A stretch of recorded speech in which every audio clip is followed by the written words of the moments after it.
luottaa siihen, että New Jersey pelaaja pystyy tämän ottelun kääntämään vielä Venäjälle. Aloitus sen voittaa Kovalchuk ja sitten Kulikov. Laukaus kimpoaa, ties kuinka monen kerran saksalaispelaajan mailaa. Lavely puolustaa Kai Vospelt, jolla loistava paikka iskeä 2-0. Kiekko kilahti silloin tolppaan. Kulikov, Marashov alueelle sisään. Kovalchuk ja Kovalchuk laukoo ja edessä on Lavely. Toisella puolella Nikulin, 2.20 väliaikaa jäljellä Kovalchuk ja Marashov. Venäjä kuormittaa valtavasti näitä tiettyjä kavereita, niin kuin tietysti pitääkin tässä vaiheessa ottelua. Ja Saksa kestää Patrick Reimer ja painaa sieltä keskeltä yksin karkuun. Ja Reimer ratkaisee, kyllä! Patrick Reimer vetäisee siitä Venäjän kunniakujaa. Ja siinä näkyy, kun siellä Morozov ja Kaiko Rodon pelaavat ylipitkiä vaihtoja, niin Patrick Reimer lataa siitä keskeltä niin, että humina kuuluu. Ja lyö Saksalle 2-0. Ja lyö tämän turnauksen ensimmäisen jymypaukun. 17.53 peliaikaa käytetty ja Saksa johtaa ottelua 2-0. Ja katsokaa miten Reimer karkaa. Katsokaa miten Reimer karkaa siitä. Kerta kaikkiaan hän pyyhkäisee siitä Kaiko Rodofin ja Nikulinin ohi. Marashov, joukkueen kapteeni, jää asemalle täydellisesti seisomaan, kun Patrick Reimer, Düsseldorfin hyökkääjä, iskee 2-0. Ja peli on todella Saksalle tällä hetkellä kutkuttavassa tilanteessa. Pystyykö Venäjä nousemaan 2 maalin takaa jo asemasta? Tässä on ensimmäinen MM-kisojen paukku rakenteilla.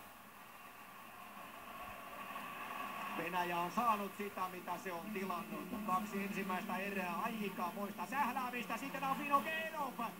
Ja Endrasin yli torjuntaa, mutta ei onnistu Vinogenov laukomaan. Sitten lähtee välittömästi laukaus. Madesander sen kohjaamassa, kun Kornejev laukoo. Ja nyt sitten ottaako Viikko ylipäätään edes maalivahtia pois. Ainakaan tässä vaiheessa ei vielä siltä näytä. Pitkä kiekko Saksalta, missä vaiheessa otetaan aika lisää. 1.37 ottelun 3 erää jäljellä. Saksalla 2-0 johto. Patrick Reimer maalin tekijä. Katsokaa vielä. Siinä jää Aleksei Kaiko Rodov aivan telineisiin, kun Reimer spurttaa karkuun. Ja huippuviimeistely. Ja sitten Nabokova pois. Venäjä pelaa 6 kenttäpelaajalla. 6 vastaan maali on tyhjillä ja Robert Reed nappaa kiekon itselleen.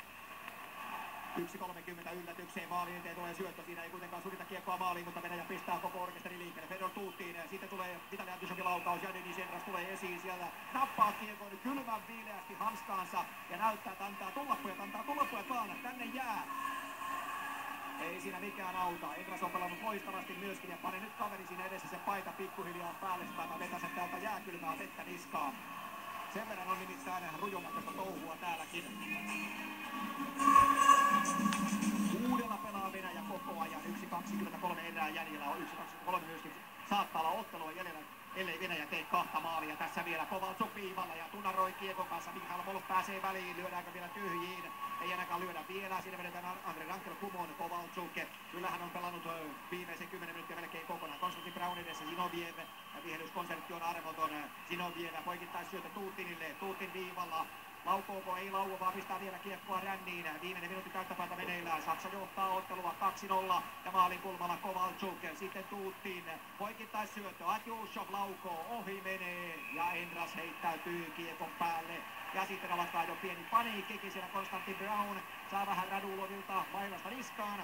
Mutta Saksan pinna on kestänyt. Saksa on pelannut erittäin jääkylmän pelin tässä. Pystynyt loistavasti viimeistelemään muutamasta paikasta. Ja sitten vielä rangaistus on tulossa. Vielä ei koeta Aleksander Radulovilta. Siinä pettää lopulta Pokka. Ja näin tämän vuoden Venäjän pistepörssin voittaja lähtee rangaistusaitioon. Ja se on sitä kuuluisaa lopun alkua. Saksa pääsee pelaamaan vielä ylivoimapeliä. Jevgeni Nabokov totta kai häkkiin takaisin. Uwe Grupp voi olla tyytyväinen siellä oman valmennustroikkansa kanssa. Tässä tulee Gruppin uran yksi komeimpia voittoja.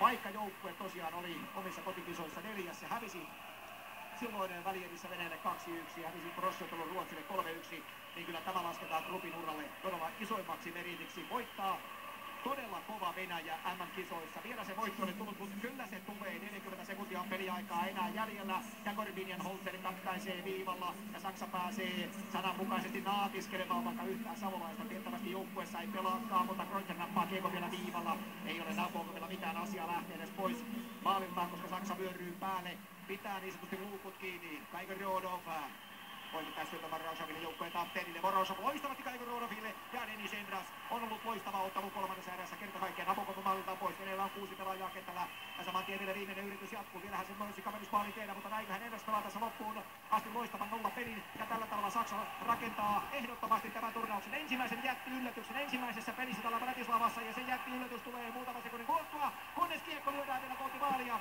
Ja homma on ohi. Saksa tekee jyrypaukun ja voittaa Venäjän avausottelussa numeroin 2-0. 24-19. Thomas Greilinger 1-0. Syöttäjä Konstantin Braun. Ja sitten 57-53. Patrick Reimer spurttaa sieltä venäläispelaajien Iljani Kulinin, Aleksei Kaigorodovin ja Aleksei Vorozovin välistä ja tekee komealla nostolla pelin 2-0. Ja Uwe Grupp ja Saksa ottaa ilman muuta hienon voiton, yllätysvoiton. Ja kai sitä pienenä sensaationakin voidaan pitää, kun mietitään se, että millaisilla materiaalilla tässä joukkueet operoivat. Mutta totuus on se, että Saksa lyö taululle 2-0 ja vie arvokkaat 3 pistettä. Ja jos ei mitään ihan mullistavaa tapahdu, niin vie myöskin jatkosarjaan nämä 3 pinnaa, jotka saattavat siellä olla sitten kultaakin kalliimpia. Saksalle 2-0.